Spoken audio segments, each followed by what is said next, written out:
We're all caught up in this incredible AI revolution. It feels like it's all happening in the cloud, right? It's digital, it's weightless.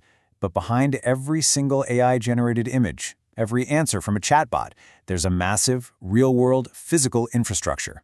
And it's hungry for resources. So today we're going to pull back the curtain and find out what the actual physical price of AI really is.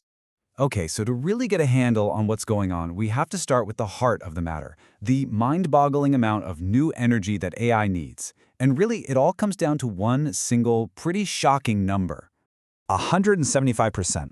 Yeah. According to research from Goldman Sachs, that is the projected jump in global power demand from data centers just between 2023 and 2030. After years of demand being pretty much flat, this is, well, it's an explosion.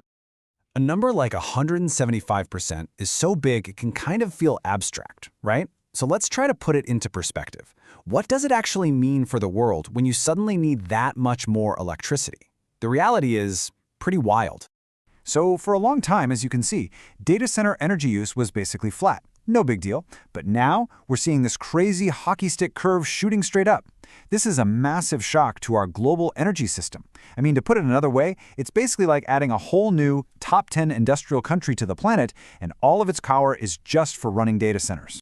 So you're probably thinking what I'm thinking. Can't we just engineer our way out of this, make the chips more efficient, make the servers use less power? Well, it's a good thought, but the answer is surprisingly complicated. And look, the engineering itself it's incredible. These latest AI servers, like the new NVIDIA B200, are absolute marvels. We're talking about getting monumental leaps in computing power for just a fraction of the increase in energy. We are getting way more bang for every single watt. Okay, so based on that, you'd think problem solved, right? More efficient chips will save the day. But this is where we crash right into a classic economic curveball. It's something called the Jevons paradox, and it'll kind of mess with your head. So here's the paradox in a nutshell. When something gets more efficient, it also gets cheaper to use. And what do we do when things get cheaper? We don't use less of it. We usually end up using way more. The report calls this a budget-constrained scenario. So a company with a set budget for servers doesn't just save money on power. Nope, they use those savings to buy more computing power. And the result? Even with these super efficient new chips, their total energy consumption actually goes up, in this case by 20%. All right, so if making things more efficient won't save us on its own, and demand is just skyrocketing, why not just build more power plants? Well, it turns out the biggest roadblocks aren't what you think they are. Let's be honest. For the huge tech companies building these things, the price of electricity isn't the main problem. They have deep pockets. The real problem, the real bottleneck, is physical. It's about literally getting your hands on the parts. We're talking transformers, turbines, and maybe even more important, finding enough skilled people to actually build and connect everything. And this quote from the report it really hits the nail on the head. This whole race to power the AI revolution isn't going to be won by the company with the most money.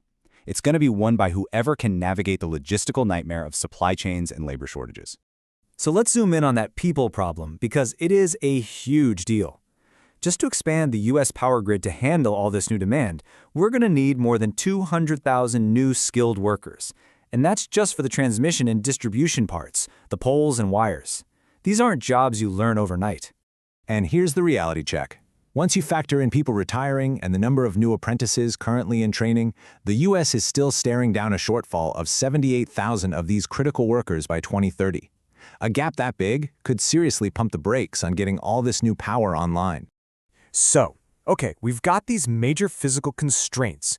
Given that, what's the actual plan? How are we possibly going to generate all of this new electricity? Well, it turns out you can't do it all at once. It has to be a phased approach.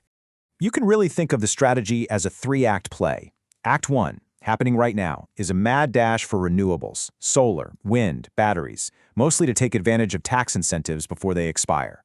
Act 2, in the medium term, is going to lean heavily on natural gas. In Act 3, the long-term solution is nuclear power. But that stuff takes a decade or more just to get permitted and built. So if you look at what this means for the next few years, it's pretty surprising. To meet AI's power demand in the U.S., a whopping 51% of all new capacity is projected to come from natural gas peaker plants. Those are the plants that can fire up really quickly whenever AI demand spikes. Solar is a strong second, but natural gas is really carrying the load. Of course, there's always a trade-off, right? Relying this heavily on natural gas as a bridge to the future comes with a pretty big environmental price tag. The report projects that CO2 emissions from data centers are set to more than double by 2030. That's an extra 215 million tons of carbon dioxide going into the atmosphere. So let's bring it all home. We've seen the insane demand, the physical roadblocks, the multi-stage energy plan. What's the final sticker price for this AI-powered future? $790 billion. That's the amount of money that needs to be invested just to upgrade the U.S. power grid. We're talking transmission and distribution, just to handle this new demand by 2030. And listen to this, that number doesn't even include the cost of building the actual power plants themselves. So when you step back and you look at the whole picture, it becomes really clear. This digital AI revolution has a shockingly large physical footprint. Its historic thirst for power is colliding head-on with the real-world limits of our supply chains and our workforce. And the solution is forcing us into a really complex, really expensive energy strategy with some major trade-offs for the next decade and beyond. And all of this leaves us with one massive, lingering question. The AI revolution isn't coming. It's already here, and it's moving at a dizzying speed. But is our physical world, our power grids, our factories, our workforce, is any of it truly ready for what's coming?